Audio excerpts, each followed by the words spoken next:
Hello! ఈరోజు ఒక homemade hair oil చూపిస్తాను. వచ్చేసేయండి. దానికి కావాల్సినవి మనకి కరివేపాకు కొన్ని, తర్వాత బాదం ఆయిల్ ఏదైనా తీసుకోవచ్చు. నేనైతే బజాజ్ తీసుకున్నాను. అండ్ దాని తర్వాత కోకోనట్ ఆయిల్ కావాలి. నేను కోకోనట్ ఆయిల్ పారాషూట్ కొంచెం కోకోనట్ ఆయిల్ ఒరిజినల్ ఉంటుంది కదా! అది తీసుకున్నాను. తర్వాత మనకు రోజ్‌మెరీ లీవ్స్ కావాలి. సో, రోజ్‌మెరీ లీవ్స్ తీసుకున్న తర్వాత ఈ బ్లాక్ కలర్‌లో కనిపించేది కలోంజీ సీడ్స్ అనమాట. మనకి ఎక్కడ మార్కెట్‌లో అడిగినా సూపర్ మార్కెట్‌లో లేకపోతే గ్రోసరీస్ అమెజాన్, ఫ్లిప్‌కార్ట్ దాంట్లో కూడా దొరుకుతుంది. ట్రై చేయండి. దాని తర్వాత మెంతి సీడ్స్ అనమాట. ఇవన్నీ మనం రెడీగా పెట్టుకున్న తర్వాత ఒక మెజరింగ్ కప్ తీసుకొని నేనైతే ఈ స్మాల్ కప్ తీసుకుంటున్నాను. జస్ట్ ఫర్ 1 మంత్ కోసం నేను చేసుకుంటున్నాను. సో, దానికోసం ఈ cup full of coconut oil తీసుకొని ఒక గిన్నెలోకి తీసుకొని గిన్నె కొంచెం వెడల్పుగా ఉండేది, కొంచెం మందంగా ఉండేది కూడా తీసుకోండి. ఎందుకంటే అది మనం స్టవ్ మీద పెట్టి హీట్ చేయాలి కాబట్టి అది కింద మాడిపోకుండా ఉండాలంటే కొంచెం లావుగా ఉండే గిన్నె తీసుకోండి. తర్వాత 1 కప్ ఆఫ్ ఆల్మండ్ ఆయిల్ కూడా తీసుకోవాలి. ఆల్మండ్ ఆయిల్ తీసుకున్న తర్వాత దాన్ని స్టవ్ మీద ప్లేస్ చేసి మనం కొంచెం లో హీట్‌లో అంటే వెరీ సిమ్‌లో మనం స్టవ్‌ని ఆన్ చేసుకున్న తర్వాత ఫస్ట్ మనం రోజ్‌మెరీ లీవ్స్ ఏవైతే ఉన్నాయో అవి తీసుకొని ఈ ఆయిల్‌లోకి యాడ్ చేసిన తర్వాత మెంతి సీడ్స్ కొన్ని మనం ఎన్ని కావాలంటే అన్ని వేసుకోవచ్చు. ఇవి కలోంజీ సీడ్స్ అనమాట. సేమ్ నువ్వుల్లా కనిపిస్తాయి కానీ నువ్వులు కాదు కలోంజీ. దాని తర్వాత మనం ముందుగా తీసుకున్న కరివేపాకుని ఇలా ఆకులుగా విడదీసిన తర్వాత ఇవి కూడా ఆయిల్‌లో వేయాలి. ఆయిల్‌లో వేసినప్పుడు కొంచెం జాగ్రత్త. అది ఇలా పొంగుతుందనమాట.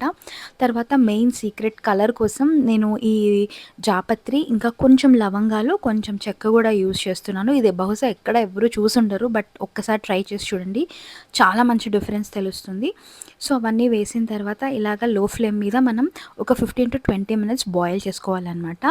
అది నురగ బయటికి వచ్చి పొంగకుండా దగ్గరే ఉండి కలుపుతూనే ఉండండి సేఫ్టీ కోసం. 90% పొంగదు. బట్ ఇన్ కేస్ గిన్నె కొంచెం చిన్నది పెట్టుకున్న అలా ఏమైనా పొంగే ఛాన్స్ ఉంటుంది. అందుకే మనం దగ్గరే ఉండి ఇలా కలుపుతూ ఉండాలనమాట. తర్వాత ఇలా ఉల్లిపాయ ఏదైతే ఉంటుందో ఉల్లిపాయతో పాటు దాని తొక్క కూడా వేస్తున్నాను దీంట్లో వేస్ట్ చేయకుండా. తర్వాత ఇలా నురగ వస్తుంది. దీన్ని చూసి మీరేం కంగారు పడాల్సిన పని లేదు. ఇదేమీ బయటికి రాదు. సో, కానీ మనం దగ్గరే ఉండి కలుపుతూ ఉంటే నూనె మాడకుండా ఉంటుందనమాట. సో, మనకు ఒక మంచి స్మెల్ వస్తుంది. ఆ స్మెల్‌లోనే మనం చెప్పేయొచ్చు మాడుతుందా లేదా అని.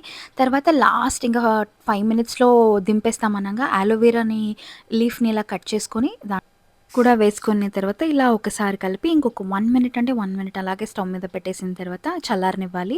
సో, నేనైతే ఇక్కడ ఓవర్ నైట్ మొత్తం ఒక పెద్ద ఫిల్టర్ ఉంటుంది కదా! ఆ ఫిల్టర్‌లో నేను ఇదంతా పైన వేసిన తర్వాత అది రాత్రంతా బాగా ఆయిల్ అంతా కింద బౌల్‌లోకి దిగుతుందనమాట. అప్పుడు మనం ఫిల్టర్ చేసుకొని మనం ఒక బాటిల్‌లోకి తీసుకోవచ్చు. ఇది నేను ఇలా ఫిల్టర్ చేసి నేను ఇలా స్టోర్ చేస్తాను.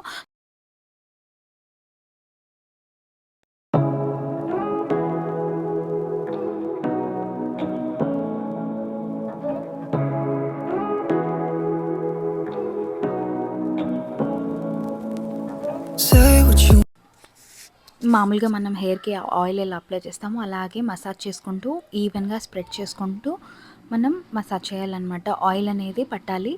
ఎక్కువ మనం స్కాల్‌కి పెట్టకూడదు యాక్చువల్లీ ఆయిల్ చెప్పాలంటే. మనకి హెయిర్ కింద రూట్స్ ఉంటుంది గదా! మనకి పైన రూట్స్ దగ్గర నుంచి కింద వరకు ఎంతవరకైతే లెంత్ ఉంటుందో అంతవరకు మాత్రమే జస్ట్ ఎక్ లైట్‌గా పెట్టాలి. ఎక్కువ పెట్టేసారనుకోండి సో, ఆయిల్ ఎక్కువైపోయి పోర్స్ కూడా క్లాగ్ అయిపోతాయన్నమాట. ఎక్కువ కూడా పెట్టకూడదు. సో, మనకి హెయిర్‌కి ఎంత సరిపోతుందో అంత మాత్రమే తీసుకొని ఇలా మంచిగా మసాజ్ చేసిన తర్వాత నేనైతే ఒక 4 అవర్స్ వదిలేసాననమాట. దాని తర్వాత హెయిర్ వాష్ చేసిన తర్వాత మళ్ళీ కలుస్తాను. ఇప్పుడే నేను హెయిర్ వాష్ చేసి వచ్చాననమాట. ఇది నేను కొత్తగా వాడుతున్న షాంపూ ప్లస్ కండిషనర్ అనమాట. నేను ఓన్లీ ఇది ట్వైస్ వాడాను అంతే. ఒక 2 సార్లు అనుకోండి అంతే. సో, ఇది షాంపూ, ఇది కండిషనర్ అనమాట. ఇది చాలా బాగుంది. నేను ఈ ఆయిల్ వాడకన్నా ముందే ఒకసారి ట్రై చేశాను. హెయిర్ ఫాల్ కానీ అలాంటిది ఏమీ లేదు. చాలా బాగుంది. ఇది స్పాన్సర్ కాదు. ఎవరైనా ట్రై చేయాలనుకుంటే తప్పకుండా ట్రై చేయండి. ఇది one of the best shampoo conditioner అనమాట. అది కూడా మనకి బడ్జెట్లో ఉందన్నమాట. దీని లింక్ నేను కింద కమెంట్స్‌లో ఇస్తాను. ట్రై చేయండి. ఓకే. టడా!